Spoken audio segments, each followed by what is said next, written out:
வணக்கம். சின்ன குரூப் சேனலுக்கு உங்கள் அனைவரையும் அன்புடன் வரவேற்கிறேன். இன்றைக்கு சமையல் அமாவாசை சமையல். வாழைக்காவை ஒரு விசில் வர வச்சு குக்கர்லேருந்து எடுத்துட்டேங்க. தோலை நீக்கிட்டு சின்ன சின்ன ஸ்கொயராக கட் பண்ணி எடுத்துக்கிட்டேன். இஞ்சி பூண்டு பேஸ்ட்டு ஒரு அரை ஸ்பூன், இல்லைன்னா நீங்கள் இஞ்சி 4 துண்டு 2 துண்டு, பூண்டு கொஞ்சமாக தண்ணி விட்டு மிக்ஸி ஜாரில் நைஸாக அரைச்சி அதையும் சேர்த்துருங்க. காஷ்மீர் மிளகாய்த்தூள் அரை ஸ்பூன் நான் சேர்த்துருக்கேன். தேவையான அளவு உப்பு, ஒரு கொத்து கருவேப்பிலை, அடுத்து ஒரு வெங்காயம் பொடியாக கட் பண்ணி அதையும் சேர்த்துக்கோங்க. அவ்வளோதாங்க. நல்ல மசாலாவை பெரட்டி எடுத்து வச்சுக்கோங்க. ஒரு ஸ்பூன் எண்ணெய் விட்டு நல்லா கலந்து கொடுத்து அடுப்பு பற்ற வச்சு வானொலி வச்சுருங்க. நான் பேன் வச்சுருக்கேன். பெரட்டி எடுத்த மசாலா வாழைக்காவை அதில் சேர்த்து சிம்மில் வச்சுட்டு நல்லா வதக்கி கொடுங்க. வடச்சட்டியில் சேர்க்கும்போது 2 ஸ்பூன் எண்ணெய் விடுங்க. இந்த மாதிரி ஒரு முறை ட்ரை பண்ணுங்கள். காஷ்மீர் மிளகாய்த்தூள் கலர் கொடுக்கும், ஆனால் காரம் எடுக்காது. அதுக்கேற்ற மாதிரி நீங்கள் கலரை சேர்த்துக்கோங்க. நல்லா வதக்கி கொடுத்து கொஞ்சமாக கொத்தமல்லி தூவி நீங்கள் இறக்கிடலாம். இப்போ ரெடியாக எடுத்தோம். நம்ம வாழைக்காவை இறக்கிடலாங்க. இந்த மாதிரி ஒரு முறை நீங்கள் ஃப்ரை பண்ணி பாருங்கள். இப்போ வாழைக்காய் ரெடி.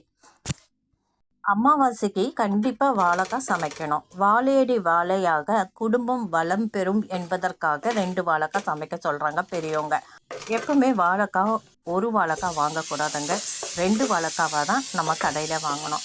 பருப்பு ரசம் வச்சிடலாம். ரசத்துக்கு கூட்டிட்டேன். பருப்பு தனியாக வேக வச்சு அந்த தண்ணியை மட்டும் மேலே தெளிவாக ஊற்றிட்டேன். அடுப்பு வச்சு கடுகு உளுந்த பிறகு கருவேப்பிலை பெருங்காயம் போட்டு தாளித்து செஞ்சு ரசத்தை அதில் சேர்த்து கொஞ்சமாக புளி சேர்த்துட்டு ஒரு லைட்டாக கொதி வரும்போது எடுத்து பாத்திரத்தில் மாற்றிடலாம். ரசத்துக்கு ஒரு டிப்ஸ், பாத்திரத்தில் ஊற்றினதும் அந்த வடச்சட்டியில் இருக்கிற ரசம் மசாலா இருக்கும் இல்லைங்களா, அதில் ஒரு 1/4 கிளாஸ் தண்ணி விட்டு திருப்பி ரசத்தில் ஊற்றுனீங்கன்னா மனம் தரும் என்று பெரியவங்க அந்த காலத்தில் சொல்லியிருக்காங்க. இப்போ நான் ரசம் வச்சுட்டேன். ஒரு பக்கம் ரைஸ் குக்கரில் சாதம் வெந்துட்டு இருக்கேன்.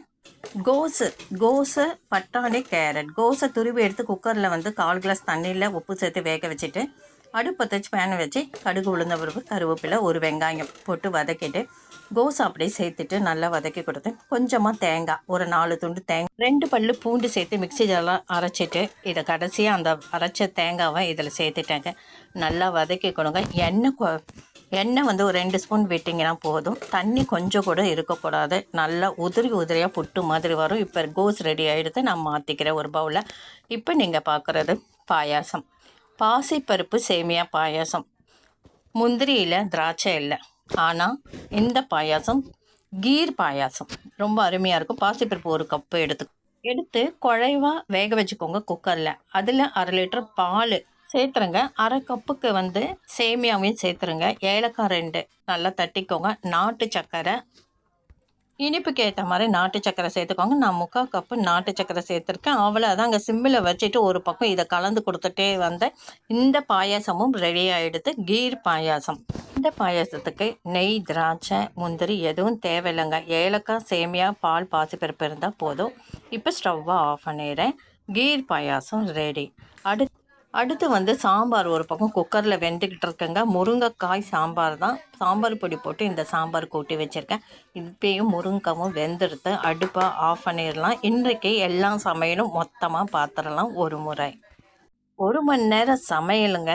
கோஸ், கேரட், பட்டாணி பொரியல், வாழைக்காய் வறுவல், கீர் பாயாசம், பாசிப்பருப்பு கீர் பாயாசம், பருப்பு ரசம், முருங்கைக்காய் சாம்பார், தயிர், அப்பளம். அவ்வளோதாங்க இன்றைய அமாவாசை சமையல். 1 மணி நேரத்தில் நான் மடமடன் முடிச்சிட்டேன். ஒன்றும் இல்லை, ரைஸ் குக்கர் ஒரு பக்கம் வச்சு சீக்கிரமாக சமையலை முடிச்சிட்டேன்.